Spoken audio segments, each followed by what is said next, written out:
Let's have a good show. Pierre's in a good mood. Cowboys won. He was there. It's my birthday today. It's your birthday, Johnny? Yeah. Happy birthday, All buddy. right. Mm-hmm. Whoa. 49. 49. 49. We Oh, gotta man, I remember. we gotta make a big remember deal out of 49. this.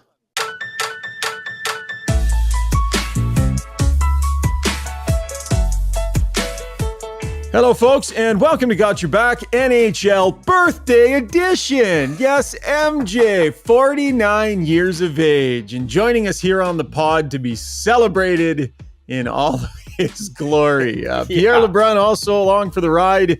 Lots of great stuff on the way for you. How about Connor Bedard landing on TSN's top 50? Would he be on yours? We'll beat that around a little bit. Talk about the Zegras deal and a bunch of other topics du jour here on the podcast. Got Your Back NHL Edition, brought to you by our proud title sponsors, Kuma Outdoor Gear, where they have a wide range of gear to fit all your outdoor needs, from tents and sleeping bags, travel games, pet products, and drinkware. And boy, do they love their new Switchback heated chair. So am I. I have 3 of them. The world's first heated chair powered by Bluetooth technology. Go to KumaOutdoorGear.com to find a retailer near you and check out all they have to offer. Kuma Outdoor Gear. Experience luxury outdoors. There's the birthday boy, MJ. How you doing, pal? Do you like when a big deal is made for you on your birthday? Do you like to feel celebrated? No. So I appreciate the wishes. And listen, obviously it's not a big day if I'm waking up and spending it with you two guys. I clearly don't have a lot going on my special day. No, it's I had to go to my kid's school for like a parent meeting this morning. So it's been a full kind of work day anyways. But it always used to be my birthday was the first day of the regular season. The first day used to always be October 2nd or 3rd or 4th. So I'd always play my first game on my birthday, which kind of was a highlight day to start the year and have my birthday. But now it's just another day, Choggy, just another day. Well, Just another it's day. maybe this year is, MJ, but let's be real. Next year is the big 5-0 for you. Oh, So that's that's a big going to be, yeah. I suspect you'll be joining us from Tuscany, Italy next year. In fact, There not may joining us, be but you'll be in Tuscany. something. Yes. It's funny. And like, I never cared about turning 30 or 40. Somewhere in my recess of my mind, I'm like, I don't know, 50 might hit a little bit different. But well, that's for another year. I'm in my 40s and hanging tough. That's what I look You're at. living young, Johnny. You're That's living it. young. I mean, That's you're still it. playing tennis. You're golfing like a madman. You're taking care of yourself. You're only as old as your body makes you look. And you, my friend, are not 49. I appreciate that. Yeah, no, it's a good day. Thank you. Appreciate that. P, you're in a good mood. Quickly, I'm going to limit this to 30 seconds or it'll be endless. You were on the road watching your team. How amazing was it? Cowboys get a win. So all I can tell you, and I know the Cowboys are going to break my heart at the end of the year, but that's okay. That's part of the 20 fun. seconds. My last 2 Cowboy games in person were the Cowboys going to Tampa and retiring Tom Brady in the playoffs last year. And then 10 this seconds. past week, watching the greatest coach in NFL history, Bill Belichick, in a bad mood for 3 hours. That's the last 2 Cowboys games I've been to. Pretty So they got to good. get you on the payroll. Well, I mean, I don't know why Jerry doesn't have me on the retainer. I'm 3-0 in my last 3 appearances. think so. In the Cowboys game. Come on. Beautiful. Get you there for the playoffs. Beautiful, beautiful. Okay, gentlemen, let's get to our breakdown because there's lots going on right now. And though it is preseason, how much do you read into what you're seeing in preseason? I don't know, but there's some good storylines that are happening around the league. But the first place I want to start, Johnny, is in Chicago, where Connor Bedard hasn't scored a goal yet, but he's made some nice plays and made a few highlight reels. But notably for Bedard, gentlemen, he lands on TSN's annual top 50 players. Lands at number 48. Hasn't played a game yet. Does he belong there? Full disclosure, I vote on that. He was not on my top 50. I don't know if you gentlemen want to reveal or not. Johnny, what do you think? Should he be there? I got nothing to hide. He wasn't on my list either, Shoggy. Now, truth be told, I put my list in before he played an exhibition game. Right. And you know how little I care about exhibition games. Like when I played, I didn't care about them. And now that I'm working, I don't care about them. I know they're important for different reasons, but they're not that telling of anything. I was searching out his first game. I think it was St. Louis, or he played against his first game. And I wanted to watch it. I'm like, okay, let's see what he can do. And I watched that game, and you're right, he didn't score. I think he picked up a couple assists, including one in overtime. And I'm like, I might have to rethink this top 50 thing because he looked like he was finding open ice so easily. The idea, like, we know what he can do well. We know he can do great. He can shoot, he can handle a puck, kind of create. But what you didn't know was, can he find space in the NHL? Is he fast enough? Is he strong enough? And I know it's exhibition, but through 2 exhibition games, the answer is yeah. And yeah, he is absolutely fast enough and strong enough.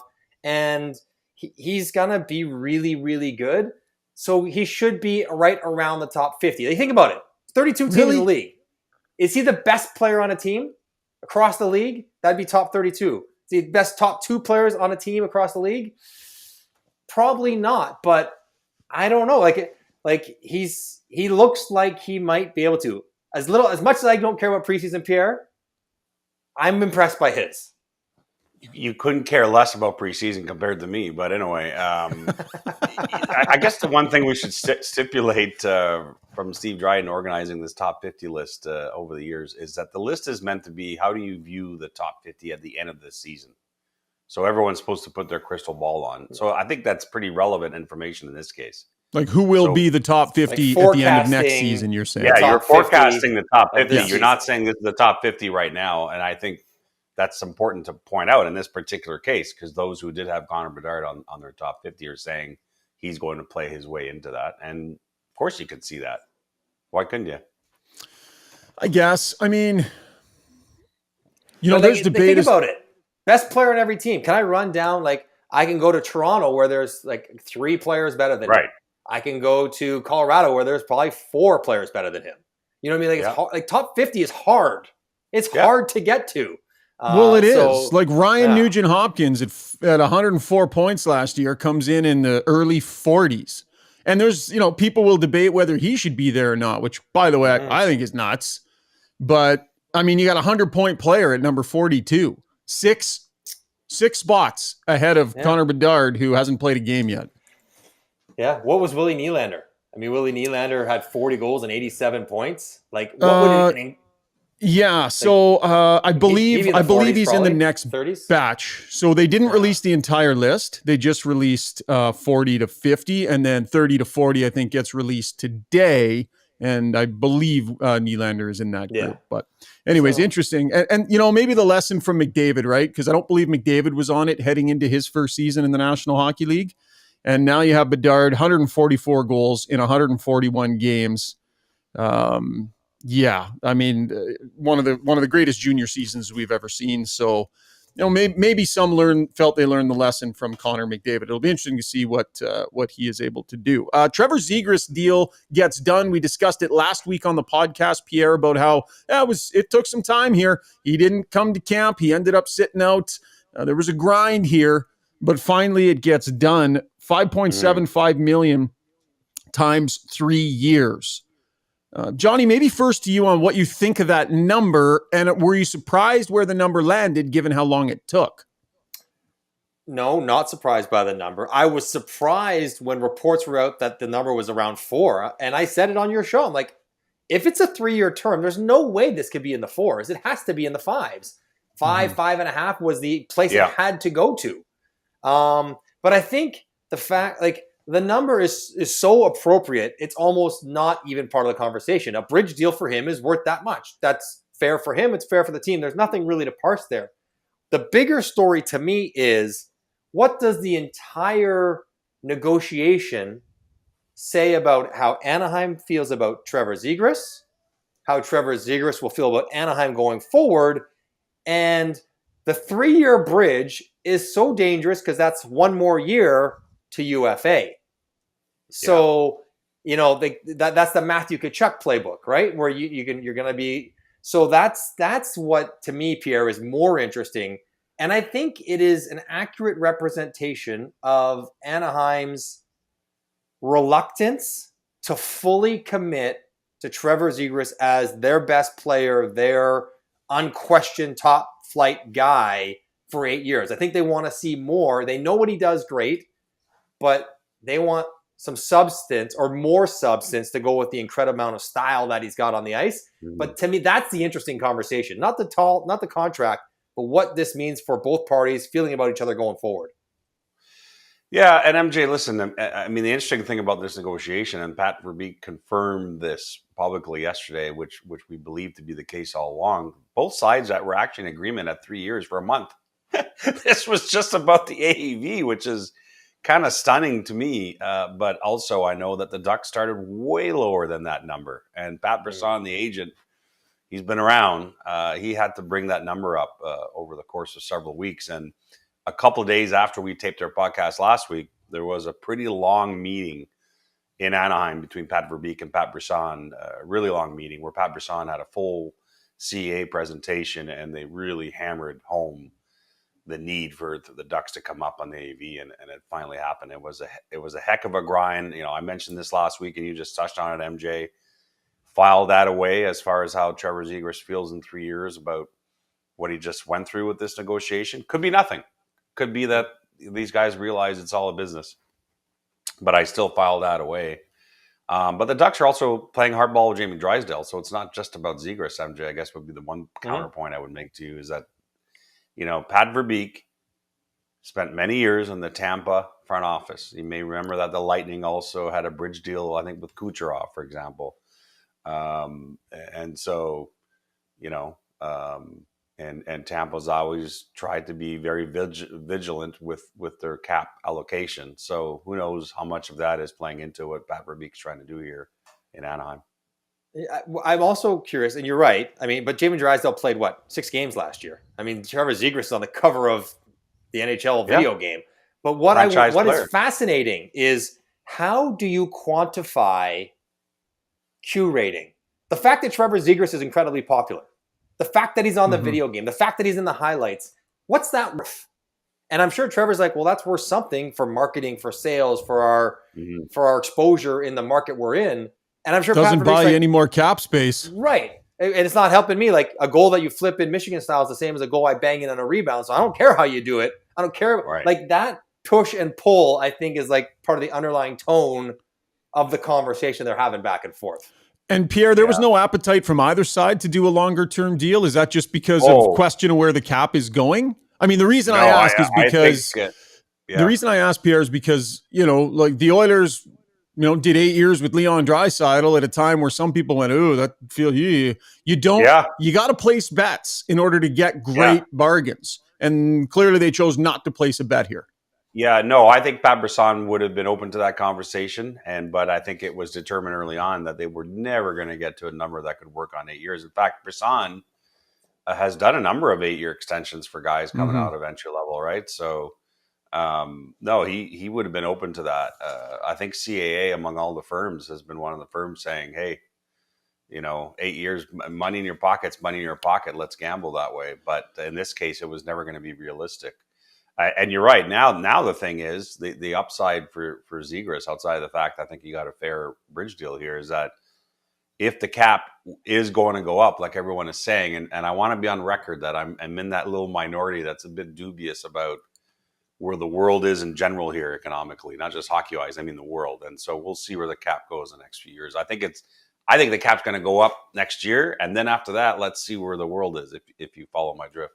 But anyway, well, I'm just reading headlines, boys, and reading what people are saying. But, if the cap does go up, though, in consecutive years, to the numbers that everyone is projecting, then Zegras' leverage, if he continues to blossom in a franchise players, I mean, that's going to be a big deal next time around. No Quite question. The downer on your birthday there, Johnny. My goodness, hey. Well, let's just hope you make it. Let's hope we all make it to your 50th. I better have a good day today. It might be the last birthday I ever celebrate. Thanks, Pierre. Appreciate it. Okay, moving on to Tampa Bay. Andre Vasilevskiy. That is a gut punch for a team that, boy, they rely on him big time. Johnny, 6 straight years in the playoffs. We don't know exactly what the move is going to be to replace Vasilevskiy, but I mean, where Tampa is concerned, you look at that division, are we kind of getting into territory where that year of, 6 years of consecutive playoffs maybe comes into jeopardy here a little bit? They'd have to go real bad in net for that to happen. I mean, Tampa's still a strong team. I know they've robbed their depth. I get that, but their high-end guys are still there. presumably fresher than they've been in a while, other than Vasilevskiy, because they just had 5 months off for the first time in 5 years. So I think like that all should, like they should make the playoffs, provided they get even around average goaltending. They don't even need above average goaltending. Now the problem is, so Jonas Johansson has had some tough moments in the NHL.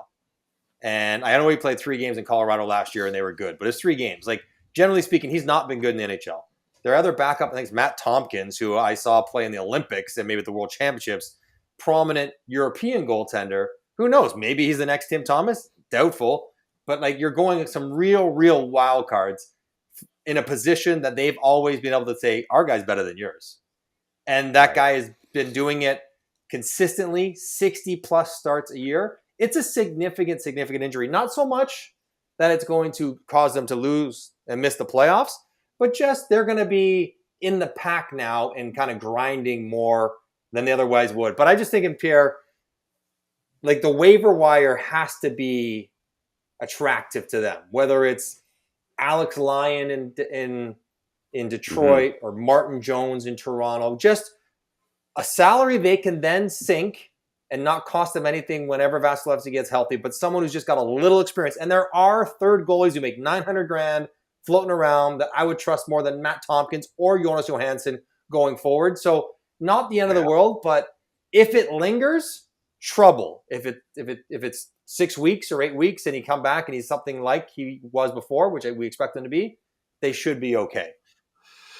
Yeah, and obviously the salary cap is such a huge consideration as always for Tampa. And the thing is, like, you know, again, Vasilevskiy, you can't use his money. He's going to be back. So they're so tight against it. And what Julien Brisebois plans here is that he wants to make sure that when Vasilevskiy comes back, that they're in the healthiest possible cap situation where it allows them to be at their deepest possible.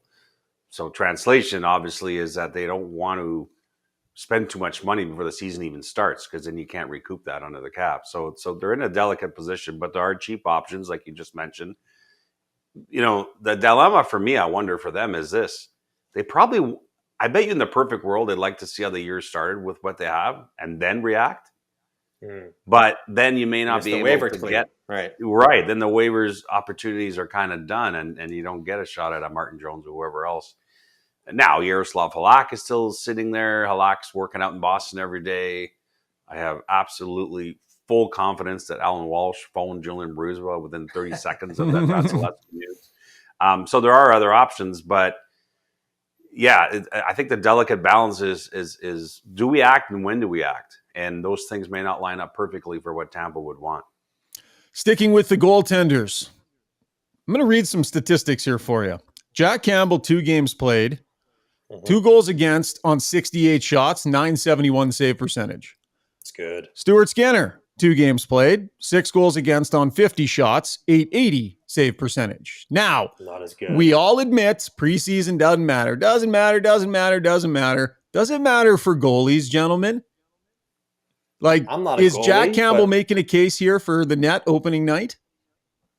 Sure. I'm not a goalie, so I don't know how good they need to feel. Like, as a player, I wanted to play well. It'd be nice to score a goal in an exhibition game, but other than that, like, it didn't really matter, right? Like, once you're in the NHL. But what is interesting about Edmonton and that dynamic is that Jack Campbell was brought in to be the starter. It's not like he's usurping the guy who, like, it's a big shocker that Jack Campbell makes the money. Jack Campbell's got the term. He's usurping the usurper. Right, exactly. And if it could happen last year to Campbell, it could sure as heck happen this year to Skinner. As much as we like Stuart Skinner and the great year he had last year, Edmonton's in a spot where they got 2 goalies who both can be pretty good. 2 goalies who maybe you don't know exactly year over year how good they will be. So you're going to go with whoever's better. And if Jack Campbell was his off year last year, adjusting to a new city, new pressure, contract, whatever, and this is the Toronto Maple Leaf version when he had the good year, then he's the starter. And he's the starter day one. I don't think there'll be any... Half the time, the goalie who starts the first game is as much about resume as it is about who's playing better at that moment. Right? It's whoever's supposed to start game one. And in Edmonton, Pierre, I don't know if the others would have to look at Stuart Skinner and say, you clearly have to be the guy. It's a big deal if you're not. They just go with whoever's playing better. So in this case, we hate preseason. It does not matter. It may matter enough here to get Jack Campbell game 1. Yeah, and that's why it would be important for Woodcroft to set the stage in the market by saying, listen, set the expectation that it could be either guy, that they're going to ride the hot hand. That's, to me, you want to get ahead of the narrative in a passionate hockey market like Edmonton and make sure this doesn't get a life of its own as far as being controversial.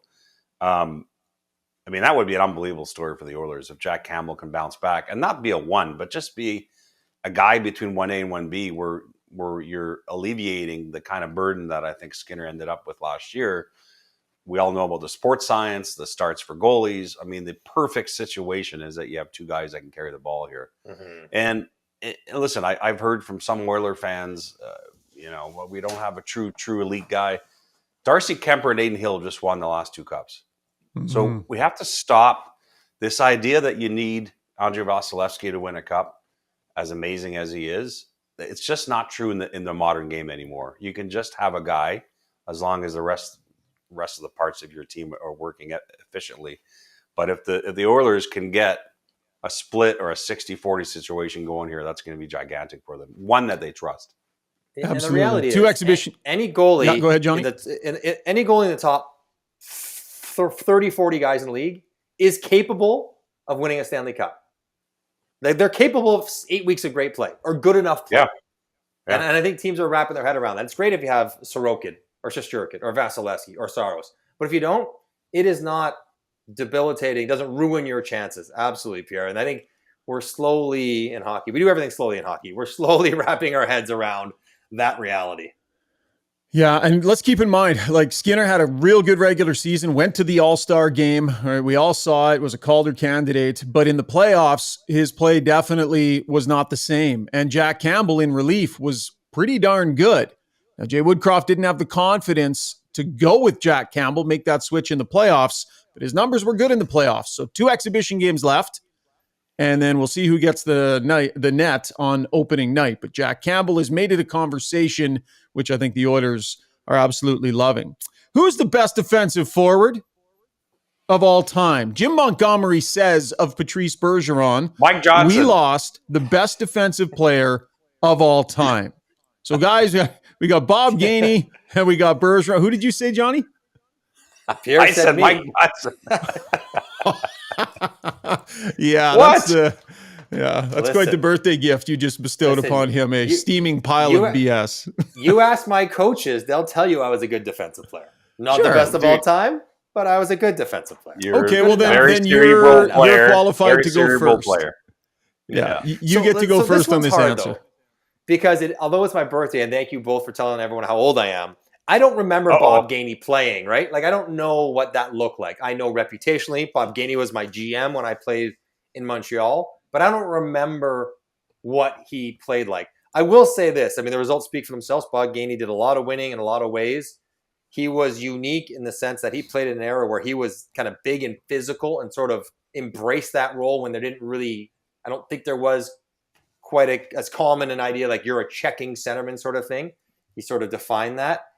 But the way I look at Patrice Bergeron and look at the way he evolved in the modern game where it was the best defensive guy, but also a really important offensive guy, like a play driving, winger supporting, every situation sort of guy. So I'm prejudiced because it's what I know, and I can't imagine anyone being better than Patrice Bergeron's been in the last 10 years.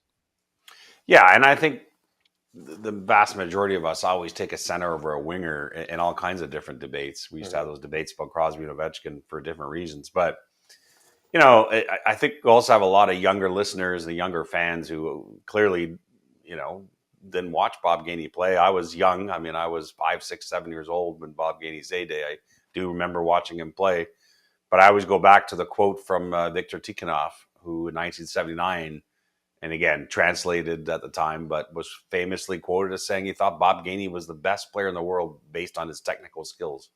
And it's a quote that made the rounds for many years from Tikhonov. And it was probably based on, again, the other side of the puck, not seeing a player at that level focus so much on that side of the puck. And And listen, I mean, I don't even know if this is true, but I mean, you guys have probably heard this. I mean, was it not the Selke Trophy came about because they had to find something for Bob Gainey to sort of reward that part? I mean, he won the first batch of them, right? And but again, Patrice Bergeron in the modern game, 200 feet, impossible to win a face-off against him. So much ahead of the play, everything. Like Patrice Bergeron was as close to a perfect 200-foot player as we've seen in the modern game. So I don't like these all-time debates because the eras are different and it's hard to judge those things. But how can you go against Patrice Bergeron? Selke introduced in 77 because of his excellence. These are notes from the Quizmaster. Earned honor the first 4 years it was awarded. Won 5 Stanley Cups. Bergeron earned the Selke 6 times. How about being a finalist 12 straight years? That's unbelievable. That's crazy. That's crazy. That is crazy. And the crazy part is we have different ways to measure defensive impacts now. And I'm sure if we had those ways back in Bob Gainey's era, his would have been through the roof. But last year, the year Patrice Bergeron retired off of, he had like the best defensive metrics of his entire career. Was his last year. Like, that's how great he still was and is. Like, yeah, I don't know. And I'm not going to, I don't know. Again, eras are hard. It feels like playing defense now is tricky. Like, everyone's a great skater. Everyone can shoot. Like, they're like, I don't know if there was as many good players in a roster, offensive good players in a roster in 1979 as there are in 2022. It also more threats now. Yeah, and I think it probably, again, I was so young when the Habs were winning all those cups in the 70s, but if you look back at that team that won 4 in a row in the 70s, we think of them as Guy Lafleur, Ken Dry in the net, but really we think about how they were an offensive team just like the Oilers a decade after them, right? But if you think now about Bob Gainey and his Selke Trophy, Jacques Lemaire, another defensive genius playing on that team. The big three on the blue line with Robinson, Savard, and Lapointe. I mean, they kind of had both sides of the puck covered there, maybe in an era where that wasn't appreciated as much. It's a great debate. What's your answer, Shaggy? Yeah, I think the winning it 6 times and being a finalist 12 straight years and just being distinguishable among his peers that often, to me, that's pretty unbelievable. I'm with you, Johnny. I mean, in the Gainey era, I was very young. I actually played with his son, Steve, who's a good buddy of mine. So did I. I played with him in Arizona. Oh, okay. Yeah. We were rookies together in Kamloops. He great almost family. Blew his ACL out on the crazy Ovechkin goal in Arizona. Yeah. Gaines was like the back checker that kind of like stumbled over Bush when Ovi rolled over himself and put it in. He's forever on the highlight reels. He didn't play many games, but that was one of them. He was made of different stuff, man. Even at 16 years old, as a rookie, he'd moved away from home across the country over to Kamloops, and man, that kid was tough as nails. He wasn't afraid of anything, and tough as nails. Gaines was an absolute beauty. But good debate, guys. That'll wrap it up. Johnny, what's the rest of your birthday look like, bud? What else you got? I don't know. I'm going shopping this afternoon. Oh, will you treat yourself? Like, what are you gonna? I got a spa day. I got a spa day, so I got to get a massage and stuff. Take care of myself a little bit. And you getting the feet done? No, I think it's just a full regular massage, not a pedicure. Yeah. Although I'm not ashamed to say I get pedicures. They're lovely. I don't like manicures, but I like pedicures. Have you ever done one, Pierre? No. You need to. I'm telling you, buds, you got to book an extra half day on your next trip to Dallas and book some spa time because you think you enjoy watching the Cowboys? Watching the Cowboys with a fresh pedicure in those shoes, next level for you. Yeah. Well, I watched the Cowboys with a foot-long frozen margarita in a Dallas Cowboys jar, so that was pretty good. That's also awesome. Good. All right, good stuff. Johnny, we got Daniel Briere coming up. I know you know him. Anything you want us to fire at him? Well, I mean, the first off, where did he learn all the things he's using to become a GM? If you had to pick one roommate he learned the most from that prepped him to now run a team, I wonder who that might be. Also, it's funny, a quick little story about Danny. So, he was kind of struggling to be Danny Briere that we know him as. He was kind of in and out of the lineup. talented, but not really found his spot yet. And him and I got linked together. And I was having a tough year. My 1 year in Arizona, had been injured. And we got played together in a pivotal game. Like in my career, I was coming off an injury and like things were not looking good. And I got dumped into a game playing with him. And he scored a goal. I picked up a greasy second assist. And like the last 25 games of the season, I had like 20 points because I was playing with him on that game in Detroit. So like him and I we're pretty close. Like he meant a lot to my career on the ice. And then, we were roommates for 2 or 3 years off it. So I brushed up on my French, and I'm not surprised and happy for him that he's running the show in Philly. Good stuff. All right. Good job, Johnny. Thanks. We'll let you go. Have a great rest of your birthday, pal. Thanks, guys. All right. Let's get to Daniel Briere. 973 NHL regular season games, 124 playoff games.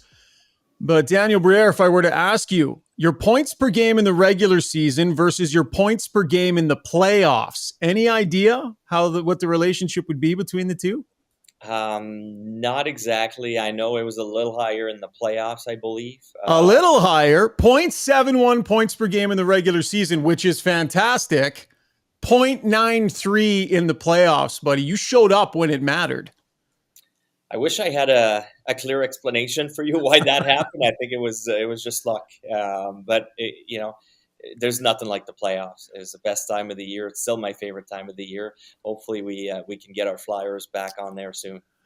So before we get started, Pierre, for real, we got to carry Johnny's message to him, right? Like Mike Johnson, usually on the podcast with us, who just hopped off. He wants to know if there was a particular roommate of yours who inspired you and gave you the base of knowledge that you needed to one day become a successful executive. If there was any particular roommate that helped you with that. Was he looking for himself in that question? Big time. I kind of have the sense that that's what he was looking for. But he was I'll give him that much. I loved playing with Mike. It was one of my favorite line mates. He's so creative. Playing with him in Phoenix kind of got me started. Him and Shane Doan were two of my favorite line mates in Phoenix. I go back, Danny, and you and I have talked about this a few times over the years, but this is the time of year right now where every day we're all looking at the waiver report, right? There's some important cuts being made by teams, and it's still unbelievable to me. Not only did you go on waivers back at the start of the 2000-2001 season, but that you went unclaimed. And I know you've talked about this, but if you can remind, especially our younger viewers, what that experience was like and probably what kind of fuel it gave you for the rest of your career. Yeah, it was a wake-up call, definitely, for me. I knew there's a chance that the Coyotes would put me on waivers, but in my mind, I thought for sure I'd be claimed and I'd have to go play somewhere else. I didn't want to leave at the time, Phoenix, but I thought if they put me on waivers, someone will give me a shot somewhere else. The next day when I got the call telling me that I had cleared and I was going to Springfield, back to the minors, I couldn't believe it. And it was tough on the ego. You're looking around and you see other players, some teammates, some friends, other players that you've played against for a long time, being claimed. And you're not. It was definitely a wake-up call, and I remember being down for probably a day or two, and then it was time to pick myself back up and realize that there was something missing in my game. I had to adjust. I needed to play harder. Definitely had to change something. So for me, it was probably one of the best things that happened. Clearing waivers, it really forced me to look at my game a little deeper and evaluate myself better. And I thought, as a quick follow, sorry, Ryan, the other thing that I always thought was great for your career was the opportunity you got to play for Canada at a couple of world championships. I was there covering it at the time for the Canadian Press, and man, you were so dynamic with Danny Heatley in particular at one of those tournaments. But you kind of never looked back after that. That was a big stage for you. And I feel, correct me if I'm wrong, that also gave you a lot of confidence for the rest of your career. You're totally right. It kind of made me realize that I could play with some of the best players in the world. You mentioned Danny Heatley. having the chance to be on the line with him and able to contribute with him on the top line for Hockey Canada there was a huge confidence booster. And coming back the following year, now I saw myself as, kind of different wave. I was now a player that was expected to make a difference. That's how I saw myself coming back. But yeah, those 2 years, back-to-back years with Hockey Canada, the World Championship, were something I'm still very proud of. Have the chance to wear that jersey, but what it did for my career was huge. So you're into the weeds now in your new job. You're right into it. How would you say you're enjoying the job? And are there parts of it? And listen, you've been around this for a long time, so I'm not going to suggest anything really surprises you. But in terms of your day-to-day and all of the different things that you're taking on, what are you finding the most engaging? And what are you finding the parts of it that you're like, oh boy, this is part of the job? Well, the hockey talks are the best. All day long we're talking about hockey. We're talking about our players. We're talking about different players. We're talking about different teams, how they're built, and trying to find out, what works. The part that is, and I knew that, but the part that is not as much fun, what we're going through right now is, telling players that they're being sent down to the minors or being put on waivers. That's, it's not something that nobody really, I think, enjoys doing, but it needs to be done. It's probably the part that, I could skip if there was a possibility, but it needs to be done. What's your approach to that? How engaged are you in these conversations in your position? And what do you recall about times in your career where you faced those conversations? And what did you take into the way you handle it? Yeah, I try to put myself in their shoes when I call them in, and I try to be very honest with them. Some discussions are a little easier than others. There's guys that let's say they've had a great camp and they're knocking on the door, and now they have elevated their stocks. That's an easier decision or conversation. The ones that are tougher and is when guys haven't had a good camp, and you have to tell them. I'd rather be honest and not lie to them, because as a player, that's what I wanted. You talk about baptism by fire. I mean, listen, you become Flyers GM, and you get the green light, correct me if I'm wrong, to really rebuild this team, whatever fashion you see fit. In other words, a real rebuild, which was difficult in the cap era.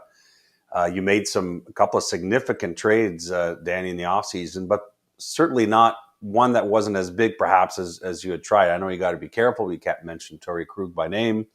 But what was that like for you to go through that with St. Louis? And again, I know you got to be careful, but something looked perhaps to have been done, and then it didn't happen. Again, this is your first time as GM in the NHL. What was that like?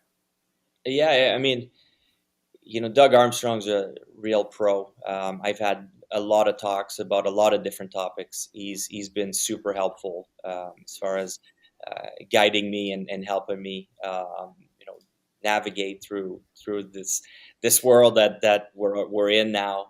It's been a blast. That's probably what I take. One thing that I've been amazed is how helpful all of these guys are. I've had a few comments from other GMs that, look, there's only 32 of us, so we try to help each other. Don't be afraid to ask for help. And that's not something I expected. I expected the guys to come in and all be against each other, and obviously we all want to win. We're all super ultra competitive, but I was amazed by how helpful all the guys are with each other. That's something that I didn't expect, I guess, coming in. Yeah, that's interesting. You don't think it's kind of like with a wink and a smile and here you go, take my boat anchor? Maybe a little bit. And I got to be careful, but no, so far the guys have been awesome. That's interesting. What's the proper message for your group this season and heading into it? How do you keep expectations as high as they need to be with a coach like you have, but also the very clear picture of what the organization is going through right now? How do you, in your position, set that proper tone, and what is it? Yeah, well, look, we want to win. We want to win every single game. And I was very clear with the players on that and the coaching staff that we're not tanking. we want to win as many games as we can. At the same time, we're going to be smart.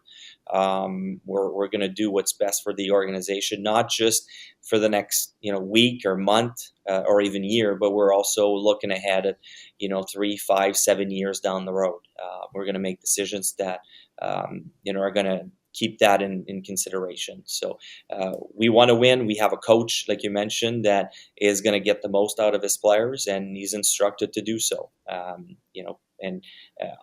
us at the second floor on our end, it's going to be important to make decisions that affects the long term of this organization. That's kind of what we're trying to do. Danny, I'm headed to the Board of Governors meeting tomorrow in New York, and I'm hoping when we're there that we'll get an update on the NHL's investigation with the 2018 Canadian World Junior team. What is that?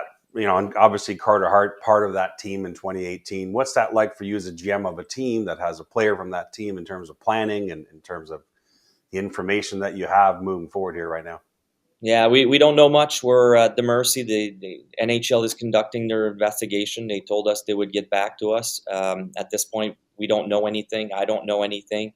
So we're moving ahead as status quo for now, and they'll tell us when it's time, when they have more to share with us. I wanted to ask you about your head coach, John Tortorella. I mean, old school, I think, is a fair way to say it, but that doesn't necessarily always work in the league anymore, and people have to evolve, and we've seen that. So describe how John Tortorella has fit in the new world with, the old school mentality and the ways, you have confidence that he can still relate to these young players and bring these guys along in the new way, but applying some of those more old school ideals and principles that he has. I imagine it's a tough balance for guys. Yeah, one thing I can tell you is the perception of John Tortorella out there in the media is not the same as what we're dealing with on a daily basis. You're not the one having to ask him questions. That's why. That's exactly right. And I understand that, but the way he interacts with the people that he works with is amazing. He's blown us all away how he treats people. As far as his players, he has a knack to let them know that he cares about them, and it's not fake. It's genuine. He really loves his players. He really cares about his players. He's just demanding a stuff on them because he knows what he can get out of them. But I think more and more the players are understanding that part of him, that they know he's tough on them, but there's a reason for that, and that he really cares. And that's really what has surprised me with John. It's the way he's able to connect with the players, and it's a special bond that he has for them. Even though on the outside we think that all the players hate him, it's really not the case. Last question from me, and thanks for not giving me a hard time about wearing a Dallas Cowboys sweater when you're a GM. That's why you're blacked out. I can't see you. But signal's bad. He can't see you right now, Pierre. But no, Daniel, he's had that thing on all morning, wearing it with pride, big crap-eating grin on his face. I feel bad for him. Come on now. Anyway, but it's okay. It's okay. One thing for people listening here and watching that may not realize, obviously Flyers fans know your story inside out, but when people see a former star player become a GM, sometimes it happens quick. You really worked your way to this. And I think of the couple of years where you're running the ECHL team for the organization. I mean, how instrumental was it having that sort of grassroots experience in terms of being an executive before you even got into conversation for this kind of job? Yeah, well, I had heard the comments, there's a lot of players that are hanging around when they're done and they expect to have jobs and they don't really want to work at it. It was really important for me to show people that I wanted to stay in hockey and I was willing to work. And when the organization approached me about running our minor league, our ECHL franchise, I was excited. It gave me the chance to learn. And, you don't have as many resources. I have tremendous respect now after spending close to 5 years in the ECHL, about the franchises, about the coaches and the players that play in that league. I was able to learn a lot. And again, moving forward, coaches players that have played in the ECHL, I know they did it with passion. and they've learned a lot. So, for me, it was more about showing that I was willing to put in the work. One more meat and potatoes question from me, and then we'll grab a got your back story from you, Danny. You got 2 first-round picks coming up this season, or at the end of this season, and I wonder what your plan is this year. How much time will you spend on the road scouting yourself to try and take the most advantage that you can of these 2 first-round picks? Will you be pretty proactive on the scouting front this year, or are you a guy that'll let his staff handle the majority of that? Yeah, well, I'm very fortunate. We have a great staff, amateur staff that travels. But I also plan on seeing, some of the top prospects. I've done that. It's actually one of the part of my job that I enjoy the most. The last few years, spent a lot of days on the road, junior rinks, college rinks, travel to Europe for U18 tournaments. That was probably the favorite part of my job. So I plan on maybe not having as much time to do it, but on keeping up with that. And what's the early returns on Michkov, who fell to you at number 7, has moved to Sochi on loan and has 10 points in 8 games after a slower start in St. Petersburg. How's the early look here? We were just watching his game yesterday. Had a big game. He had a goal and 2 assists. One of the things that's been impressive with him is he seems to score big goals. Again, yesterday, a go-ahead goal. The night or 2 games ago, he scored a goal with a minute left to clinch. It was a game winner also. So that's what I've been impressed with him. It's been fun to watch. Now, obviously, we know we have to be patient. Patience With him, but that's the big word, hey, patience. Yeah. But we knew that going in. That's not going to change. But we're definitely excited. We can't wait to have him here. All right, great stuff. All right, the podcast is called Got Your Back. We love to get that story from everybody about the time in their life where somebody stepped up for them, where somebody had your back. So who had Danny Briere's back? Well, I was just thinking there's a lot of teammates that have had my backs over the years, defending me, protecting me. I've been very fortunate. But now I think I'd have to say at this moment, Keith Jones lately has had my back. Many appearances that we've had to do, we were able to share. So having him around, taking some of the load off has been tremendous. So I'd have to give him a shout out for that. Yeah, he's like the most cheery, upbeat, pleasant person. I don't know if I've ever been around anybody more cheery and upbeat than him. But when you're really grinding behind the scenes and it's getting real, is there another side to him that we don't see, or is he like that all the time no matter what? He has a way to lighten the load, but he's smart and he sees it. It's been a blast having him around and working with him. I only have good things to say. So far, it's, the people you work with, if you have a good time and you have fun, and it makes it a lot easier. Well, he brings the fun every single day. I don't know how you get a word in with Jonesy, Danny, but good luck with that. I'm a good listener. That's good. That's okay. Really appreciate your time, Danny. Good luck this season. Thanks, guys. And a big thanks again to Daniel Briere for joining us today. Before we wrap the podcast, we just wanted to send our thoughts, our prayers, and our condolences to Kelsey Snow and the entire Snow family. We all watched Chris's incredibly courageous battle with ALS. Absolutely inspiring. They took us on that difficult journey with them. Kelsey with her social media posts and all the effort that they made to try and raise awareness and raise money for the cause. It was truly moving, and we send our thoughts, our prayers, and our condolences to Kelsey and the entire Snow family, as well as the Flames organization.